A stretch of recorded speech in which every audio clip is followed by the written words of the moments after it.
લોકસભા સામાન્ય ચૂંટણી 2024 અંતર્ગત નર્મદા જિલ્લાના નાગરિકોમાં મતદાન જાગૃતિ કેળવવા અનેકવિધ સ્વીપના વિવિધ કાર્યક્રમો થકી પ્રચાર કરવામાં આવી રહ્યા છે। ત્યારે રાજપીપળા બસ સ્ટેશન ખાતે લોકશાહીનો ટહુકો થીમ પર શિક્ષકો દ્વારા ગીત, રેલી, પ્લેકાર્ડ, બેનર સહિત ગરબો પ્રસ્તુત કરવામાં આવ્યો હતો। લોકશાહીનો ટહુકો થીમ કાર્યક્રમનું મહત્વ સમજાવી સ્વીપ એક્ટિવિટીના નોડલ અધિકારી નિશાન દવેએ જણાવ્યું કે દેશ કા ગર્વ ચुनाव का पर्व चूंटणी એ લોકશાહીનો અમૂલ્ય અવસર છે, જેના ભાગરૂપે સ્વીપના અનેક કાર્યક્રમો જિલ્લામાં કરવામાં આવી રહ્યા છે, જેના થકી નર્મદા જિલ્લાના દરેક મતદાર મતદાન કરે અને મહત્વ સમજે। વધુમાં છેલ્લા 15 દિવસથી સ્વીપ કાર્યક્રમ અંતર્ગત નર્મદાની વિવિધ શાળાઓ અને ગામડાઓમાં મતદાન જાગૃતિના શેરી નાટક થકી પ્રવૃત્તિઓ કરવામાં આવી રહી છે। બોરીદ્રાના મુખ્ય શિક્ષક અનિલભાઈ મકવાણાએ જણાવ્યું કે લોકસભાની સામાન્ય ચૂંટણી 2024 અંતર્ગત સ્વીપ એક્ટિવિટીના નોડલ અધિકારી અને જિલ્લા પ્રાથમિક શિક્ષણ અધિકારીના માર્ગદર્શન હેઠળ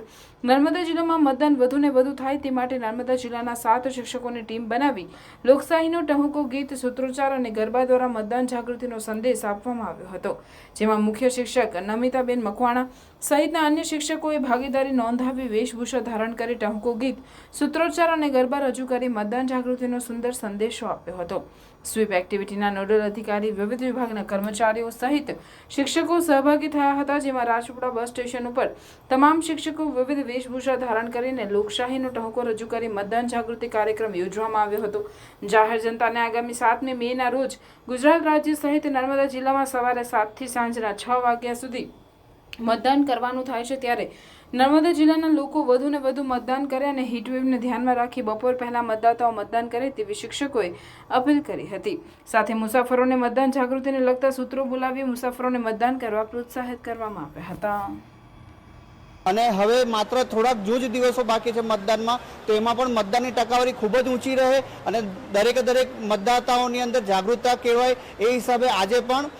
બસ સ્ટેન્ડ રાજપીપળા ખાતે ફ્લેશ મોબનું આયોજન કરવામાં આવ્યું હતું, જેની અંદર પણ બસ સ્ટેન્ડ પર હાજર તમામ યાત્રાળુઓ તેમજ કર્મચારીઓની હાજરીની અંદર ફ્લેશ મોબનું આયોજન કરીને મતદાન જાગૃતિ કેળવવામાં આવેલ છે। અને દર વખતની જેમ આ વખતે પણ નર્મદા જિલ્લામાં ખૂબ જ ઊંચું મતદાનની આશા સેવાઈ રહી છે અને હું માનું છું કે દરેક મતદારો આટલી ગરમીની અંદર પણ ભરપૂર મતદાન કરશે એવી આશા છે। આજે રાજપીપળા મુકામે બસ સ્ટેશનની અંદર અમે આજે સૌપ્રથમ લોકશાહીનો ટહુકો એ અંતર્ગત સૂત્રોચ્ચાર રેલી યોજી, ત્યારબાદ અમે લોકશાહીનો ટહુકો ગીત દ્વારા લોકોની અંદર એક ઉત્સાહ ભરવાનો પ્રયત્ન કર્યો અને ત્યારબાદ અમે લોકશાહીનો ટહુકો ગરબે ગાઈ અને લોકોમાં મતદાન વધુમાં વધુ થાય એ માટે ખૂબ જ પ્રયત્ન કર્યો છે। અમને ખરેખર ખૂબ જ આશા છે કે આ વખતે નર્મદા જિલ્લાની અંદર તમામ રેકોર્ડો તૂટી અને સૌથી વધારેમાં વધારે મતદાન થશે એવું અમારા તમામ શિક્ષક ભાઈ બહેનો આશા રાખીએ છીએ।